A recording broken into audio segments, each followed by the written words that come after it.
3 आज हम BSc third year में मैथ्स में पेपर सेकंड में यूनिट 4 पढ़ रहे। अपने आज का टॉपिक है dimension of a quotient space, विभाग समष्टि की विमा। इस पर एक थ्योरम डिस्कशन करेंगे।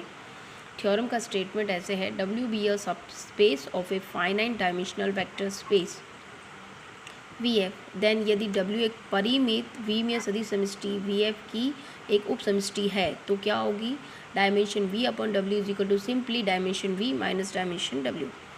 तो प्रूव करना है तो मतलब डायमेंशन वी क्या एन है और डायमेंशन डब्ल्यू एम है। स्पष्ट है कि M less than equal to N है। माना एस में एलिमेंट है alpha 1, alpha 2, alpha M, W का एक आधार है। चूँकि एस वी का एक एल आई उपसमुच्चय है, क्योंकि आधार है तो वो होगा ही एल आई, अतः इसे वी के आधार के रूप में विस्तृत किया जा सकता है। अतः माना विस्तृत समुच्चय एस डैश क्या हो जाएगा, alpha 1, alpha 2, alpha M, beta 1, beta 2, beta n minus 1 V का एक आधार है। अब आधार है तो अब हम दर्शाएंगे n माइनस एम समुच्चय सी, मतलब w plus beta, w plus beta 1, beta 2 up to w plus beta n minus M. तो v मतलब w का एक आधार है, हम ये दर्शाएंगे।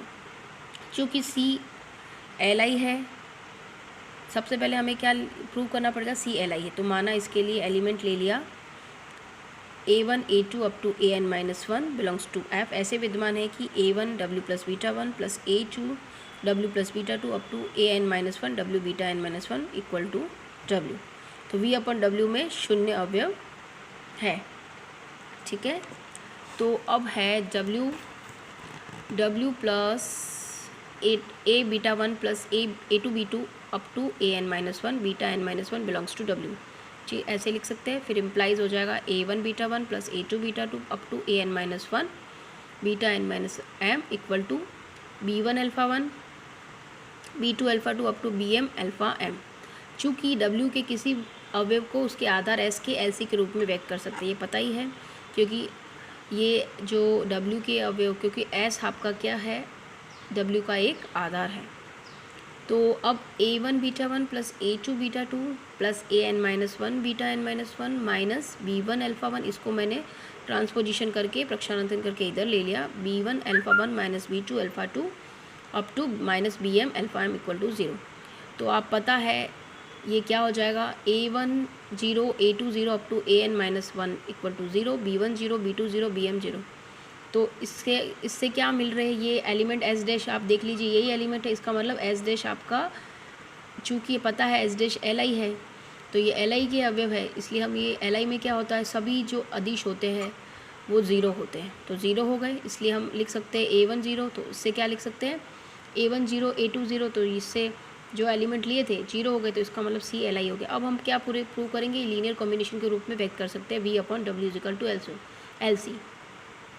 तो माना w plus alpha v upon w का कोई अवयव है, मतलब कोई एलिमेंट ले लिया जिसमें अल्फ़ा बिलोंग्स टू v है और s डैश v का एक आधार है, अतः alpha equal to s dash के अवयव का lc। ये लिख सकते हैं c1 alpha 1 plus c2 alpha 2 plus cm alpha m plus d1 beta 1 plus d2 beta 2 plus dn minus 1 beta n minus 1, जहाँ c1 c2 cm और d1 d2 dn minus 1 f के अवयव है, ये तो पता ही है। अब इसमें एक ले लिया गामा, इसको लिख लिया फर्स्ट वाले टर्म को गामा, मतलब c1 alpha 1 plus c2 alpha 2 cm alpha m को गामा से लिख दिया, चूँकि s w का आधार है। तो gamma alpha 1 alpha 2 s w का आधार है, तो इसको ऐसे गामा लिख दिया। d1 beta 1 plus d2 beta 2 plus dn minus 1 लिख दिया। तो w प्लस अल्फ़ा ले लिया, तो w plus gamma, d1 beta 1 d2 beta 2 plus dn minus 1 beta n minus 1। फिर w similarly w plus gamma है और w, तो w प्लस, चूँकि w plus d1 beta 1 plus d2 beta 2 up to dn minus 1 bn minus 1, क्यों, क्योंकि gamma belongs to w है, ठीक है। तो इम्प्लाइज क्या हो जाएगा, w plus gamma is equal to w। तो नेक्स्ट स्टेप हो जाएगी w plus d1 beta 1, w plus d2 beta 2 up to w plus dn minus 1 beta n minus 1। तो ये linear d1 w plus beta 1, d2 w plus beta 2 plus dn n minus 1 w plus beta n। तो c के अवयव का lc हो गया, तो v upon w is equal to lc हो गया। तो c w v का आधार हो गया। तो आधार हो गया तो हम क्या लिख सकते हैं इसको, dimension v upon w is equal to dimension v minus dimension w, ठीक है। तो आज के लिए इतना ही। हम नेक्स्ट लेक्चर में नेक्स्ट टॉपिक पे डिस्कशन करेंगे। धन्यवाद।